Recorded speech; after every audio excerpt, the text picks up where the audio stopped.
Yeah, I know what you're thinking. Ha ha ha, get it out of the way. Lego, you said this trade wouldn't be all too bad back when it was made on July 23rd, 2021. I get it. It was 2 years ago, literally 2 years ago, since the worst Vancouver Canucks trade in the history of Vancouver Canucks trades had been executed. And today we're breaking it all down because the trade return is finally confirmed. I get it. I said back when the trade was made that this could be okay, that the Vancouver Canucks have an opportunity here to revive a guy who was once a top defenseman. They got a good middle six scorer in this package, and they freed up money in the process. But 2 years later, this trade was a disaster. It set the Canucks back years, and the ramifications are still affecting them, and are going to keep affecting them till the gosh darn 2030s, because they bought Oliver Ekman-Larsson out. So today we're going over to the infamous trade, the most send-it type of move that Jim Benning could have ever thought of doing, that he actually ended up accomplishing on July 23rd, 2021. The Oliver Ekman-Larsson trade. Now, the big thing about this was that in this short-term type of move, the Vancouver Canucks were actually getting a lot better. This is because going over to Arizona, you had the player contracts of Jay Beagle, Antoine Roussel, and Loui Eriksson, all of whom were expensive guys that didn't really play up to their dollar amounts. Eriksson was making $6 million, Roussel and Beagle together were making $6 million because I believe their AAVs were both 3. Yeah, I think that was the case. It was $6 million total for Beagle and Roussel. So add on the other 6 from Eriksson, and you've got $12 million of AAV getting sent over to Arizona. And in return, the Canucks were getting Oliver Ekman-Larsson, who was making a lot of money himself, 8.2 something, but there was salary retained on that, so it was only 7 point something million dollars against the Canucks cap. Oliver Ekman-Larsson was a few years removed from being a 40-point guy in 80 games played. Even 2 seasons beforehand, he was at half a point a game, 30 points, 66 games, 24 points, 46 games. This was not supposed to be a player that would be terrible. And if the Canucks could really bring out what made OEL such an effective player in the past, you're looking at a really good second-pair defenseman behind Quinn Hughes who could also give you offense. And in addition to that, the Canucks got the signing rights to Conor Garland, a player who was very beloved in Arizona because of his hardworking nature, because of his goal scoring, and to his credit, he was a very good QMJHL player, double point per game player back in junior. So there was always a lot of hype and potential around Garland and his offense. It's just, it took a while for that to carry into the NHL, but it was there nonetheless. He had 39 points in 49 games with the Coyotes before getting sent over to Vancouver. So this trade, on paper, in terms of a players in, players out perspective, had the Canucks winning. At least in the immediate short term. The problem with this was that Oliver Ekman-Larsson's contract was so gosh darn long, and you had Conor Garland, who was re-signed by Vancouver to a $4.9 million AAV cap hit till 2026, that the Canucks with this trade were locking themselves in to spending money on guys that would need to be a part of this roster in order for that money to be worth it.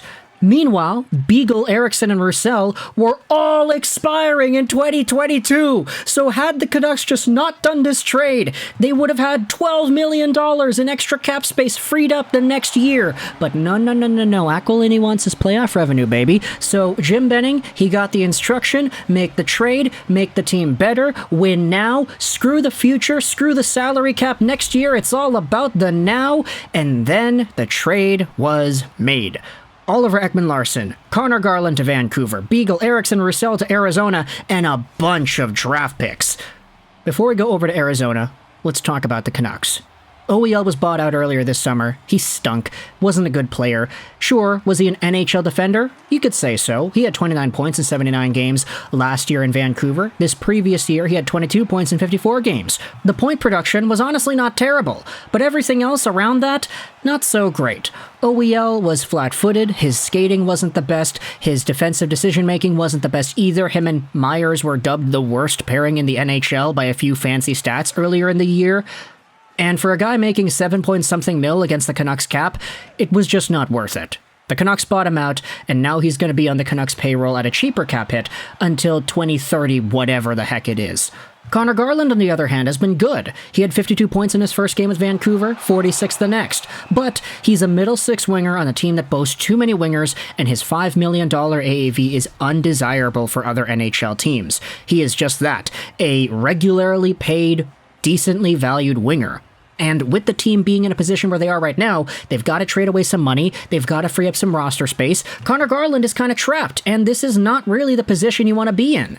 Add to this the draft picks that the Arizona Coyotes received from Vancouver in the first place. Forget about Beagle, Eriksson, Roussel. Those guys played the final years of their deals in Arizona. They didn't do anything special. They expired. They're gone now. But the Vancouver Canucks traded away their first-round pick in 2021, which was 9th overall Dylan Guenther, one of the best prospects in the NHL right now. Their second-round pick in 2022, that in which the Arizona Coyotes did not use, they traded this pick away to get the signing rights to Jack McBain, NCAA stud, and eventual Arizona Coyote. And then you had yourselves the Vancouver 2023 7th, which was then flipped over to San Jose earlier last year for a 7th-round pick in 2022. So Vancouver ultimately gets themselves the trade details confirmed here. You have Oliver Ekman-Larsson and Conor Garland in exchange for Beagle, Roussel, Eriksson, Dylan Guenther, Jack McBain, because that second-round pick was traded for McBain, and the prospect the Arizona Coyotes got in the San Jose Sharks trade, Adam Zinka, who isn't really going to be all too special. I mean, it's rare to find 7th, 6th-round picks that are going to be, but either way, this is the trade return complete.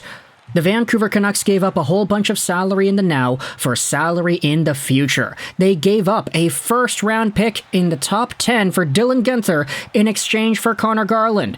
OEL was the anchor that made this entire thing work financially, and he sucks so bad the team bought him out.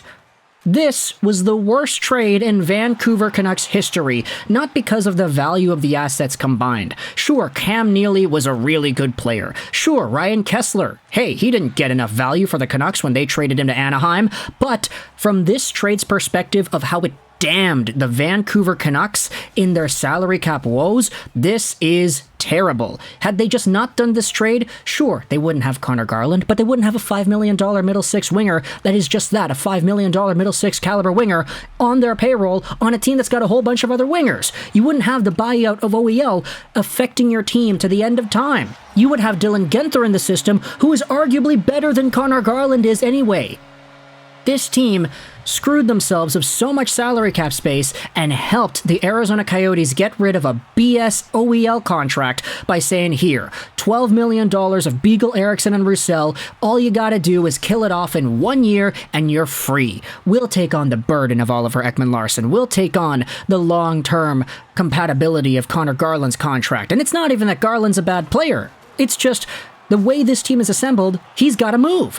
Him or Pavillier, anybody else, Tanner Pearson, somebody's got to move. You've got to free up money. This team was assembled with the mindset of getting so many middle six caliber wingers making middle six caliber money that it's going to be impossible to try to navigate this without making a trade. So for Vancouver, thank you, Jim. Thank you, Aquilini. Thank you, Aquaman. I'm going to have myself a steak at Eliza just to celebrate this magnificent deal because it's been 2 years since the OEL trade has been done, and we have ourselves the trade details confirmed. It all happens with the San Jose pick made in the 7th round of this year's draft because this was the final piece the Vancouver Canucks sent over to Arizona in the OEL trade all those years ago. Let me know your thoughts in the comment section below about this entire trade idea. I know it sucks. I know it's hurting. I know a lot of fans of other teams can point and sit here and laugh at me, and that's okay because I make fun of all your teams too. So I wouldn't be anywhere near man enough if I was not able to take it myself. Yeah, I know. I get where my position is here on the internet. You can go out there and point fingers. Yeah, I know. I said the trade would have been okay. I said it would have been fine as long as OEL was good. But he wasn't. So yeah, there's that. Let me know your thoughts in the comment section below about the Oliver Ekman-Larsson trade. 2 years removed. Everything is confirmed now. What are your thoughts on the outcome of the trade? What are your thoughts on the prospects involved? Hunter Height is in Minnesota. He was acquired in the Jack McBain trade. You also have Dylan Guenther. You've got the other guys over here. And then, of course, the expiring deals of Beagle, Eriksson, and Roussel. Thoughts in the comment section below. I hope you enjoyed this. 99. And bye.